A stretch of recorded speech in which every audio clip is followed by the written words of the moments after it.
ఇక కాసేపట్లో తెలంగాణ స్పీకర్ ఎన్నిక జరగనుంది. స్పీకర్ ఎన్నికకు నామినేషన్ల గడువు ముగియగా ఒకే ఒక నామినేషన్ దాఖలైంది. కాంగ్రెస్ నుంచి గడ్డం ప్రసాద్ కుమార్ ఒక్కరే నామినేషన్ వేశారు. ప్రసాద్ కుమార్ పేరును ప్రతిపాదిస్తూ ఎమ్మెల్యే కేటీఆర్ నామినేషన్ పై సంతకం చేశారు. నామినేషన్ కాపీని అసెంబ్లీ కార్యదర్శికి అందజేశారు. నామినేషన్ కార్యక్రమంలో CM Revanth Reddy, deputy CM Bhatti Vikramarka, పలువురు మంత్రులు, ఎమ్మెల్యేలు, కేటీఆర్, కూనం సాంబశివరావు తదితరులు పాల్గొన్నారు. ఇక ప్రసాద్ కుమార్ ఎన్నికను ప్రోటోం స్పీకర్ అక్బరుద్దీన్ ఓవైసీ ప్రకటించనున్నారు. సభ ప్రారంభంతోనే స్పీకర్ ఎన్నికను ప్రోటోం స్పీకర్ ప్రకటిస్తారు. అనంతరం స్పీకర్ అంశంపై సభలోని సభ్యులు మాట్లాడతారని తెలుస్తోంది.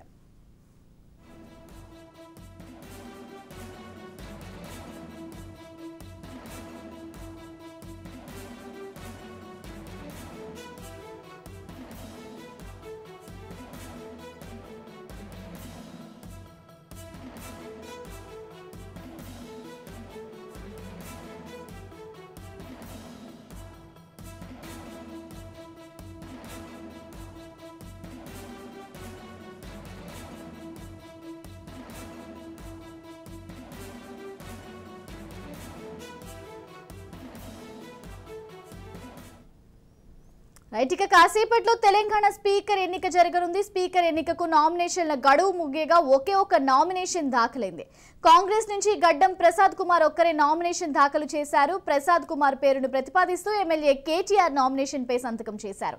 నామినేషన్ కాపీని అసెంబ్లీ కార్యదర్శికి అందజేశారు. నామినేషన్ కార్యక్రమంలో CM Revanth Reddy, deputy CM Bhatti Vikramarka, పలువురు మంత్రులు, ఎమ్మెల్యేలు, కేటీఆర్, కూనంనేని సాంబశివరావు తదితరులు పాల్గొన్నారు. ఇక ప్రసాద్ కుమార్ ఎన్నికను ప్రోటోం స్పీకర్ అక్బరుద్దీన్ ఓవైసీ ప్రకటించనున్నారు. సభ ప్రారంభంతోనే స్పీకర్ ఎన్నికను ప్రోటోం స్పీకర్ ప్రకటిస్తారు. అనంతరం స్పీకర్ అంశంపై సభలోని సభ్యులు మాట్లాడతారని తెలుస్తుంది.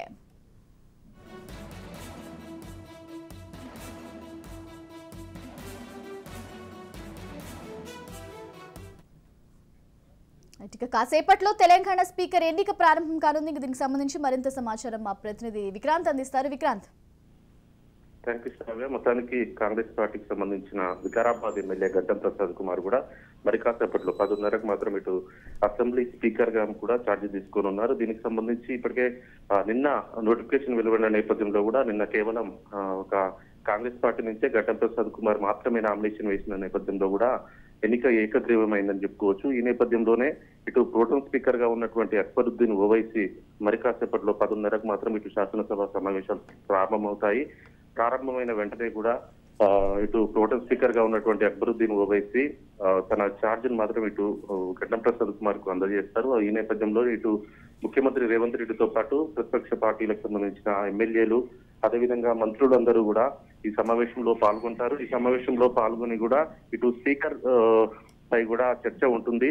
ఆ చర్చలో కూడా ఇటు మొదటగా మాత్రం లీడర్ గా ముఖ్యమంత్రి రేవంత్ రెడ్డి సభను ఉద్దేశించి కూడా ప్రసంగిస్తారు. ఆ తర్వాత ప్రతిపక్ష పార్టీలకు సంబంధించిన నేతలు కూడా ప్రసంగిస్తారు. ఆ తర్వాత మాత్రం ఇటు సమావేశం రేపు ఉదయం 11:30కు కూడా సమావేశం ప్రారంభమవుతుందనేసి కూడా సభ వాయిదా పడుతుంది. ఆ తర్వాత ఈ స్పీకర్ ఎన్నిక తర్వాత మాత్రం బీఏసీ కమిటీ కూడా ఈ రోజు భేటీ కాబోతుంది. అసెంబ్లీ సమావేశాలు ఎన్ని రోజులు జరపాలి అనే దాని మీద మాత్రం ఒక కీలక నిర్ణయం తీసుకునే అవకాశం కనిపిస్తుంది. మొదటి బీఏసీ సమావేశం ఇది. మూడవసారి శాసనసభ సంబంధించి కూడా ప్రభుత్వం ఏర్పడిన నేపథ్యంలో కూడా ఇటు స్పీకర్ గడ్డం ప్రసాద్ నేతృత్వంలో కూడా బీఏసీ కమిటీ ఏర్పాటవుతుంది. ఈ బీఏసీ సమావేశంలో కూడా ఇటు ముఖ్యమంత్రి రేవంత్ రెడ్డితో పాటు శాసనసభ వ్యవహారాల మంత్రి శ్రీధర్ బాబు, అదేవిధంగా ప్రతిపక్ష పార్టీలకు సంబంధించి కూడా ఒక్కో పార్టీ నుంచి 2 ఎమ్మెల్యేలు కూడా ఈ బీఏసీ సమావేశంలో పాల్గొంటారు. ఎన్ని రోజులు సభ జరపాలనే దాని మీద ఒక కీలక నిర్ణయం తీసుకుంటారు.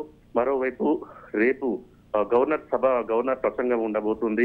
ఉభయ సభలను ఉద్దేశించి కూడా మొదటిసారి అసెంబ్లీ కొలువుదీరిన నేపథ్యంలో కూడా ఇటు గవర్నర్ తమిళసై కూడా ఇటు మండలి, అదేవిధంగా శాసనసభ్యులు ఉద్దేశించి కూడా గవర్నర్ ప్రసంగం ఉంటుంది. ఆ తర్వాత ఎల్లుండి గవర్నర్ ప్రసంగంపై మాత్రం చర్చ ఉంటుంది, ధన్యవాద కార్యక్రమం ఉంటుంది. ఆ తర్వాత శాసనసభ ఎన్ని రోజులు జరపాలనే దానిపైననే ఈ రోజు బీఏసీ సమావేశంలో కూడా ఒక నిర్ణయం తీసుకునే అవకాశం కనిపిస్తుంది. Kavya. Right, thank you Vikrant.